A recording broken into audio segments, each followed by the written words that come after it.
боз ду шаҳрванди Тоҷикистон дар ҷанги Украин кушта шуданд. Тоҷикистону Русия барои ҷалби муташаккили муҳоҷирони корӣ ҷаласа баргузор карданд. ҳаҷми маблағи фонди захиравии президенти Тоҷикистонро боз зиёд карданд. дар Узбекистон мехоҳанд конститутсияро тағйир диҳанд, то Шавкат Мирзиёев тавонад бори дигар дар интихоботи президентӣ ширкат кунад.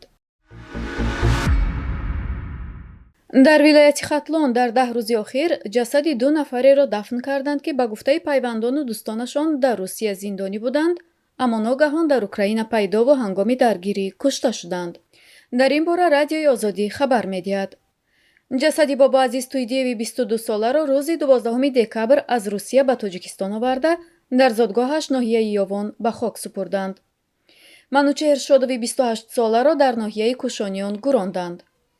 наздиконаш мегӯянд, Бобоазиз Туйдиев моҳи сентябри соли 2021 ба иттиҳоми нигаҳдории маводи мухаддир дар Русия дастгир ва 6 сол аз озодӣ маҳрум шуда буд. ҳокимшоҳ Шодов, падари Манучеҳр Шодов, гуфтааст, ки ба ҷанг бурданашро пинҳон доштанд. чизе гуфта наметавонам, даъво ҳам надорам, писарамро куштанд. дӯстонаш мегӯянд, ӯ дар як зиндони шаҳри Санкт-Петербург буд. бар асоси омори 2 сол пеш дар боздоштгоҳу зиндонҳои Русия ҳудуди 10 000 шаҳрванди Тоҷикистонро nigaҳ медоранд. бино ба баъзе гузоришҳо, яке аз 2 шаҳрванди Тоҷикистон, ки ба ҳамла дар тамрингоҳи Белгород гумонбар аст, то рафтан ба артиш дар зиндони вилояти Брянск будааст. аз ӯ Меҳроб Раҳмонов ном мебаранд. дар душанбе ҷаласаи сеюми гурӯҳи кории Тоҷикистон ва Русия барои ҷалби муташаккили муҳоҷирони корӣ ба бозори меҳнат баргузор шудааст. бино ба гузориши дафтари матбуотии Вазорати меҳнат, муҳоҷират ва шуғли аҳолии Тоҷикистон дар шаҳри Душанбе, дар ҷаласа тарафҳо имкони ҷалби муташаккили муҳоҷирон бо мақсади қонеъ гардонидани талаботи имрӯзаи бозори меҳнати Русия ба коргарони хориҷӣ баррасӣ шудааст. ҳамчунин дар ин ҷаласа баррасии имкони ташкили пойгоҳи таълимӣ барои омода намудани муҳоҷирони меҳнатӣ аз рӯи ихтисосҳо бо стандартҳои давлатии Русия низ баррасӣ гардидааст.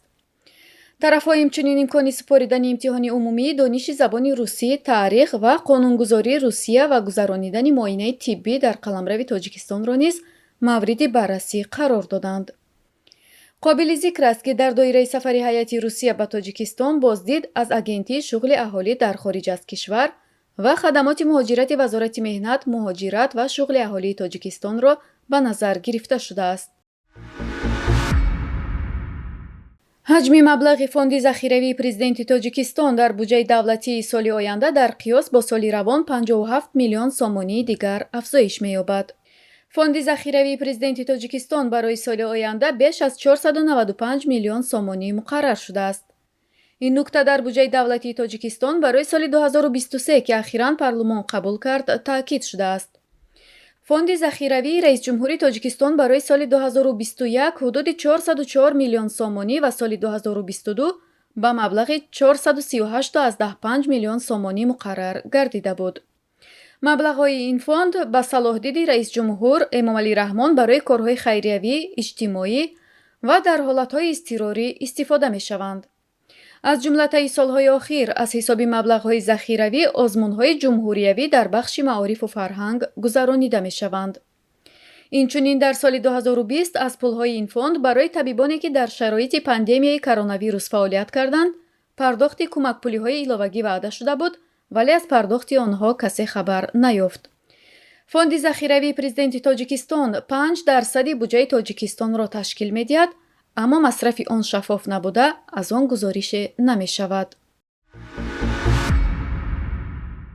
барои тағйир додани конститутсия дар Узбекистон мехоҳанд баҳори соли 2023 раъйпурсӣ анҷом диҳанд. ба иттилои бахши узбекии Радиои Озодӣ, дар ҳоли ҳозир ҳукумати Узбекистон тавассути дипломатҳои ғарбӣ талош дорад, ки ба маъракаи раъйпурсӣ меҳмонони соҳибнуфузро даъват кунад. дар сурати қабули конститутсияи нав дар Узбекистон, президенти амалкунанда Шавкат Мирзиёев ҳақ пайдо мекунад, ки бори дигар дар интихоботи президентӣ ширкат варзад. гуфта мешавад, раъйпурсӣ охири моҳи март ё аввали моҳи апрели соли 2023 дар назар дошта шудааст. комиссияи марказии интихоботӣ ва райпурсии ӯзбекистон расман таърихи баргузории райпурсиро эълон накардааст.